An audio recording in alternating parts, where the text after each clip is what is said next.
அனைவருக்கும் வணக்கம். இப்போ ராஜி வந்து யாருகிட்ட போய் சரண்டர் ஆவுதாங்க அப்படின்னா, அந்த ரகு கிட்ட தான் சரண்டர் ஆகுறாங்க. ஏன்னா, அவங்க போய் ஒரு லாயர பார்த்தாங்க. அதே நேரத்தில அவங்களால அதுக்கப்புறம் எதுவும் பண்ண முடியல. அந்த வீட்டையே பவர் ஆஃப் அட்டர்னி அப்படிங்கிற விஷயத்த வந்து லாயர் எழுதி குடுங்க அப்படிங்கிறாங்க. இந்த பவர் ஆஃப் அட்டர்னி அப்படிங்கிறது நம்ம பேர்ல இருக்கிற சொத்த வந்து இன்னொருத்தருக்கு எழுதி குடுக்குற. நீங்க ஃபுல் ரைட்ல நீங்க என்ன வேணாலும் பண்ணிக்கலாம் அப்படின்னு. ஆனா, அந்த மாரி தவற செய்யக்கூடாது அப்படிங்கிறாங்க. ஏன்னா, பவர் ஆஃப் அட்டர்னி குடுத்தாச்சு அப்படின்னாலே, அதுக்கப்புறம் பாதி அந்த சொத்து பாதி நம்ம 80% நம்மள விட்டு போன மாரி தான். அவங்க நெனச்சா என்ன வேணாலும் பண்ணிக்கலாம் அப்படிங்கிற ஒரு ரேஞ்சுக்கு தான் அந்த விஷயத்த கேட்குறாரு லாயர். ஆனா இதுக்கு வந்து ராஜி சம்மதிக்கல. அதனால இனி சாட்சிக்காரன் கால்ல விழுறத விட சண்டைக்காரன் கால்ல விழுந்துரலாம் அப்படிங்கிற மாரி நேரா போய் ரகு கிட்ட தான் சரண்டர் ஆகுதாங்க. அங்க தான் வந்து ரேணுகாவ பார்க்கக்கூடிய ஒரு வாய்ப்பு இருக்கு. இப்படியான விஷயங்கள் நடக்குது. இன்னொரு பக்கம் வந்து இப்ப மல்லிக்கு என்ன குடைச்சல் இருக்கும் இனிமே அப்படின்னு பார்த்தா, மல்லிக்கு குடைச்சல் இனிமே ரேணுகா தான். அதே நேரத்தில ராஜி. ஏன்னா இவங்க எல்லாருமே ஒண்ணு சேர்ந்துட்ட மாரி தான் தெரியுது.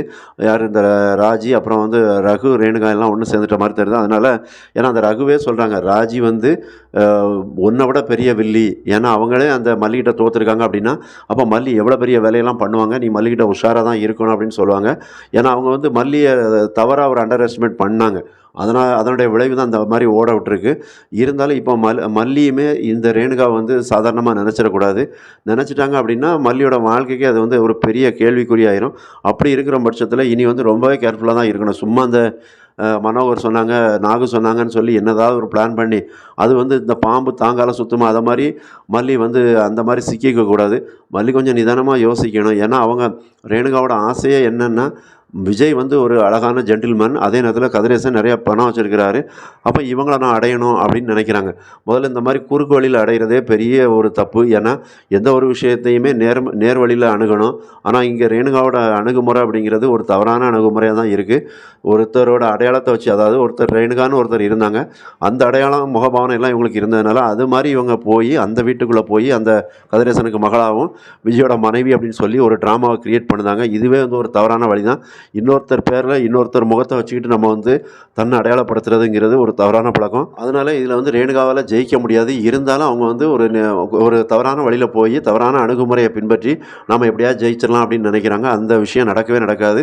அதுக்கு எதிரா யார் இருக்க போறா? மல்லி தான் இருக்க போறாங்க. ஏன்னா, மல்லி வந்து இந்த விஷயத்தில வந்து கோட்ட விட்டுருக்கலாம். ஆனா அடுத்தடுத்து நடக்கக்கூடிய விஷயங்கள்ல கண்டிப்பா அவங்க ஜெயிப்பாங்க. ஏன்னா, மல்லிகிட்ட வந்து நேர்மையும், அந்த உண்மையும் இருக்கிறதுனால, அவங்களால நிதானமாவும் யோசிக்க முடியும். அதே நேரத்தில அதுக்கான ஆதாரம், இந்த ரேணுகாவுக்கு எதிரான ஆதாரங்கள திரட்டவும் முடியும். ஏன்னா, இனி இந்த மாரி ரேணுகா கிட்ட நேருக்கு நேர் மோதிலாம் ஜெயிக்க முடியாது அப்படிங்கிறத மல்லியுமே இந்த விஷயத்தில் புரிஞ்சுக்குவாங்க. ஏன்னா, இப்போ வந்து மல்லிக்கு இது வந்து ஒரு பெரிய அவமானமா ஆயி போயிருது. எப்படின்னா, அவங்க தான் ரேணுகாவ கூட்டு போனாங்க. அப்போ பொறுப்பு அவங்க தான் அப்படிங்கிற மாரி ஆயிருது. பக்கத்துல இருந்து நிஷாவும் அவங்க அப்பா கதிரேசன்ட்ட ஏத்தி விடுதாங்க. அப்படி இருக்கிற பட்சத்தில கதிரேசனே வந்து மல்லிகிட்ட கோவப்படக்கூடிய, ஒரு முகத்த காட்டக்கூடிய, சுண்டி காட்டக்கூடிய ஒரு வாய்ப்பு இருக்கு அப்படிங்கிற மாரி தெரியுது. அந்த மாரி காட்டினாருன்னா, இதில மல்லி முகத்த எங்க கொண்டு வச்சுக்குவாங்க அப்படிங்கும்போது, இந்த வீட்ல இனி வந்து ரேணுகாவோட ஆட்டம் அதிகமா தான் இருக்கும். அடுத்ததா என்னன்னா, ரேணுகாவோட பிளான் அப்படிங்கிறது, விஜய கூட்டிட்டு ஹனிமூன் போணும் அப்படின்னு மல்லிகிட்டயே சொன்னாங்க. அப்ப நீ ஹனிமூன் போறத நான் உன்ன இப்ப பேக் பண்றேன்னு சொல்லி, தேவையில்லாம மல்லி போய் மாட்டிக்கிட்டாங்க.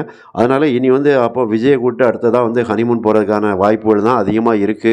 அப்போ அத வந்து அந்த விஷயத்த பண்றதுக்கு தான் இந்த ரேணுகா முயற்சி பண்ணுவாங்க. ஏன்னா, இவங்க எல்லாருமே இப்ப பேசிட்டு இருக்கிறாங்க. அதாவது இந்த கதிரேசன், நிஷா, மல்லி, மனோகர் எல்லாமே நின்னுகிட்டு இருக்காங்க. அவங்க பேசிக்கிட்டு இருக்கும்போது தான் அந்த இடத்துல வந்து ஸ்பாட்ல ரேணுகா வந்து இறங்குவாங்க அப்படிங்கிறது தெரியுது. ஏன்னா, அந்த இடத்துக்கு ஒரு கார் வருது. அப்ப இவங்க எல்லாருமே போலீஸ் கம்ப்ளைண்ட் குடுக்கலாம். ஏதாவது ஒண்ணு பண்ணலாம். ரேணுகாவ தேடி போலாம் அப்படின்னு நினைக்கிற பட்சத்தில அங்க ரேணுகாவே வருவாங்க. அப்ப ரேணுகாவ பார்த்தா மல்லிக்கு பெரிய அதிர்ச்சியா இருக்கும். மனோகருக்கு அத விட தூக்கி வாரி போட்டுரும். அவருக்கு உடம்பெல்லாம் வெலவெலத்து போயிரும். அப்ப அந்த இடத்துல ரேணுகாவோட ரியாக்ஷனே வேற மாரி இருக்கும். அப்ப மல்லிகிட்ட தான் ஃபர்ஸ்ட்டு அவங்க வருவாங்க. வந்துட்டு என்ன ரியாக்ஷன காட்ட போறாங்க. என்ன நீ அப்படியே ஓடிருவேன்னு நினைச்சியா? கண்டிப்பா நான் ஓட மாட்டேன். உன்ன திருப்பி அடிப்பேன். எப்படி அடிக்க போறேன்? இந்த அடிய நீ தாங்க முடியுமா உன்னால? அத மட்டும் பாரு. இனி உன்ன இந்த வீட்ல இருந்து எப்படி என்ன ஒரு 1/2 மணி நேரம், ஒரு நாள் ஃபுல்லா 1 மணி நேரம் என்ன தவிக்க விட்டியோ, என்ன வந்து அந்த ஒரு சிச்சுவேஷன எதிர்கொள்றதுக்கே ஒரு மாரி பயப்பட வச்சியோ, அத விட மோசமான ஒரு விஷயத்த உனக்கு நான் காட்டப் போறேன். அத நீ நம்ம தாங்கிக்கக்கூடிய சக்தி இருந்தா தாங்கிக்க, இல்லன்னா இப்பவே ஓடிரு அப்படிங்கிற மாரி சொல்லுவாங்க. இருந்தாலும் மல்லி சளைச்சவங்க கிடையாது. மல்லி என்ன திரும்ப பதிலடி குடுப்பாங்க. அதாவது என்கிட்ட உண்மை, நேர்மை எல்லாமே இருக்கு. ஆனா உன்கிட்ட அந்த எந்த இதுவும் கிடையாது. நீ சுடர்ங்கிறது எனக்கும் தெரிய தான் செய்யும். இருந்தாலும் இப்போ உன்ன இவங்க கதிரேசனோ, இல்ல விஜய், இந்த நிஷா எல்லாம் நம்பலாம்.